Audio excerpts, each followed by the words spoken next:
Hi, I'm Suzie from Nail Career Education. For some of you who have purchased my kit, there's 2 plastic fingers in the kit. One is simulating a little extension of a natural nail, and the other one has nothing. In this video, I'm going to show you how to put acrylic on the short nail.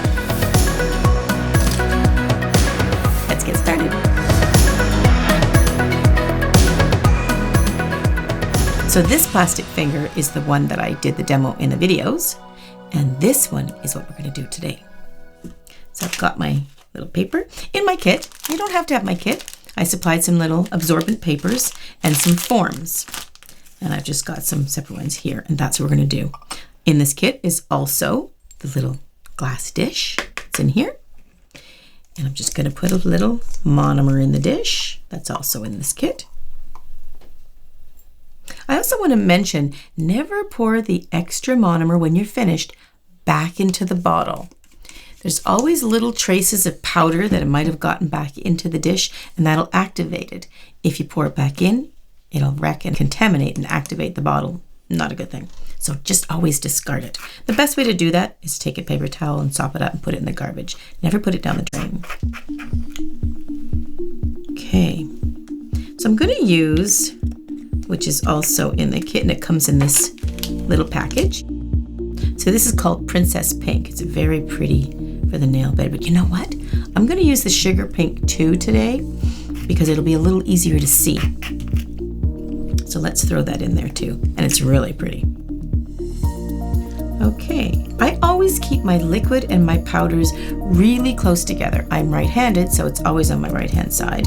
And I always keep a paper towel close by. If I have it all over the table, with my liquids here, my powders over here, believe it or not, those extra few seconds or half a second it takes to get it all is really annoying and uncomfortable, and it's not a very good workspace. So try to keep everything really close together. So it all starts with the form when you're working with a really short nail. You always want to make sure you have a little trusty pair of scissors nearby, because we're going to sort of cut this to fit. So I always split the end because it's easier to form, and you can kind of bend it a little bit so it shapes onto the finger, because this is not a very big finger. See, it's quite tiny. So you look at the shape, see that? See how it's going to stick there and leave a big gaping hole, and you just got the points in there? So we're going to cut it a little bit.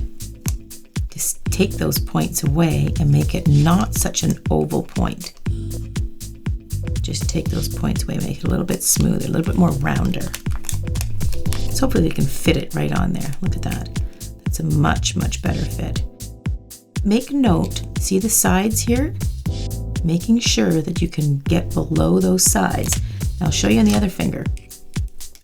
See how easy this is? You've got the sides already coming out. It's already showing you where it's supposed to be below, right? But when it has no free edge, it's a guessing game. And if you put it above the sides, you're gonna have a problem when you take the form off. It's gonna be higher. You don't want it to be like that. You want it to be below, using the paper as a platform. So the most common mistake we make is we put the sides too high up, and I've done this over and over, and this is how I know. When you put this on, let's say we put it on like this, then you put the acrylic or the gel or whatever you're doing right on top of here. When you take this off, sometimes if it's really deep in there, the paper will rip off when you come out because it's stuck in there between the acrylic and the natural nail. It's really hard to explain unless you've really encountered it, but trust me when I tell you, you don't want the sides to be cutting across. You want this to be lower than the natural nail, and you'll never have that interference. Okay, it's a little bit crooked. I'm going to straighten it out a little bit on this side. There we go. That's the beauty with forms. If it's not working for you, rip it off and do it again. And I'm going to, because I want this to be perfect. Sometimes you can separate them. And I'm really focusing on this point here and these sides. I don't care about where it lands there, just these points. Seems ridiculous to spend so much time on a form, but honestly, if you don't get this placement of the form right, no matter how good you do that acrylic or gel or whatever you're doing, it's never going to look like a good nail. Always going to be wonky. So spend your time on your forms. Okay, me like that. Okay, acrylic application. So look at this. Sometimes you'll get a little, see my brush right here? You see that stray hair just kicking up there? So sometimes I just do that. Just get rid of it. It's only one. See that bump in there? I've never really seen anybody with a bump that high. We'll just work around it. Okay, so I'm going in to get my liquid.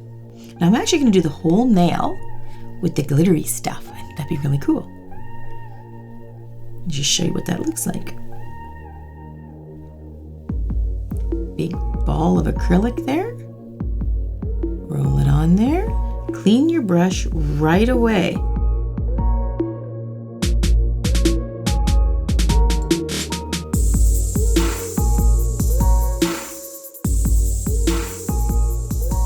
Look at all those sparkles. And that's why I'm using this one, so you can really see it.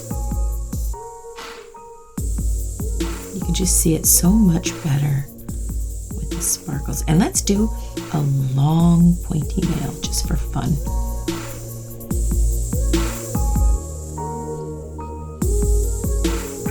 Let's go up to the 4, shall we?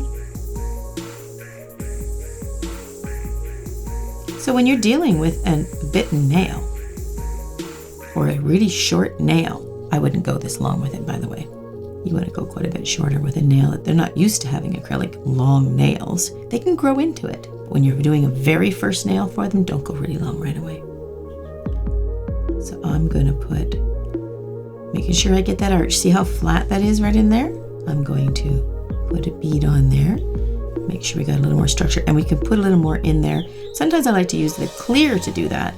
I want a little more density in this beautiful glitter powder.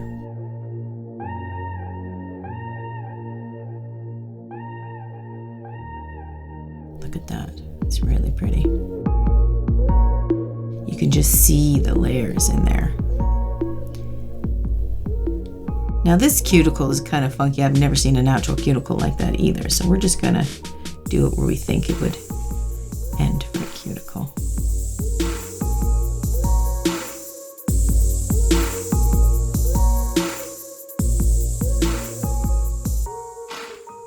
Now when you're about ready to file this nail, you cannot file, or I would not recommend filing the glitter directly, because glitter is made so that it is like one piece. If you file it off, sometimes you'll cut the glitter in half and it has a very dull or a ugly black or gray center. So on that note, you want to clear cap it. There's clear in the kit for this very reason. Now when we go into clear cap, we want to get a pretty big bead and we want to go from beginning to end. You don't have to do that all in one bead, but if you can, that's great. So I'm going to go get my liquid, laying it into the powder, the clear powder.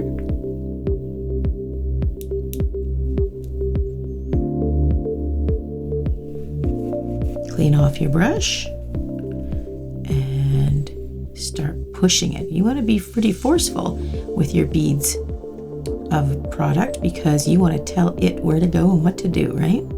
Now I'm going to mold this all the way down to cover this beautiful glitter. Now you can see that did it in one. And I'm just going to need 2 beads.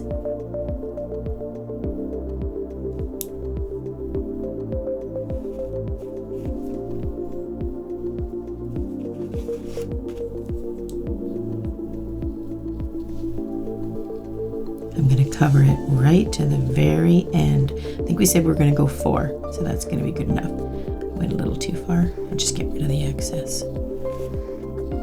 No sense of filing all the extras.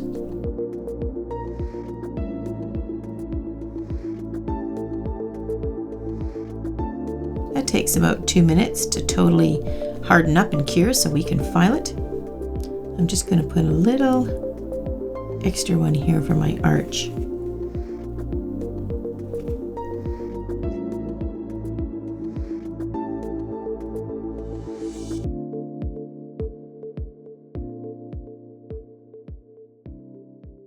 So some of you have asked the question whether you have to cure acrylic under a lamp. Well, you don't. It's actually designed that when you blend the two together, they start curing right away. So you don't need to put it under a lamp to cure. That would be for gels only. See how the form is underneath this and the acrylic is coming straight out the side. The form is below it. If the form was higher, the product would go over top of the form and you'd have a gaping hole once you remove the form. So I'm going to show you. Once I remove this form,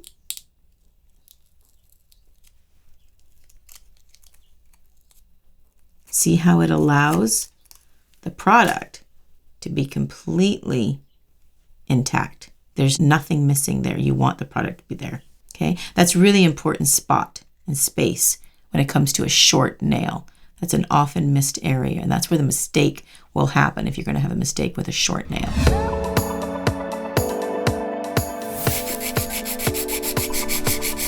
If you'd like to learn more about filing, I have a step-by-step video featuring filing techniques on a practice finger. Check out the card above.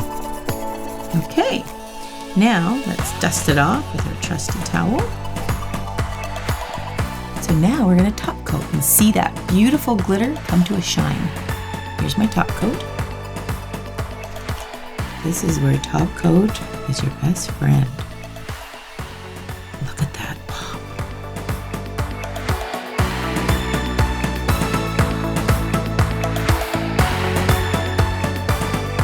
Oh, that's so pretty. Very delicate, but really pretty. I'm surprised the cameraman hasn't said anything after all. It is glitter. Well, that's trying to be quiet. This is more instructional. This is instructional. Yes. Now you can see the arch on the side there. Look at that nice smooth arch. Well, it's not much of a reveal, but I'm sure we'll do a little reveal. There it is.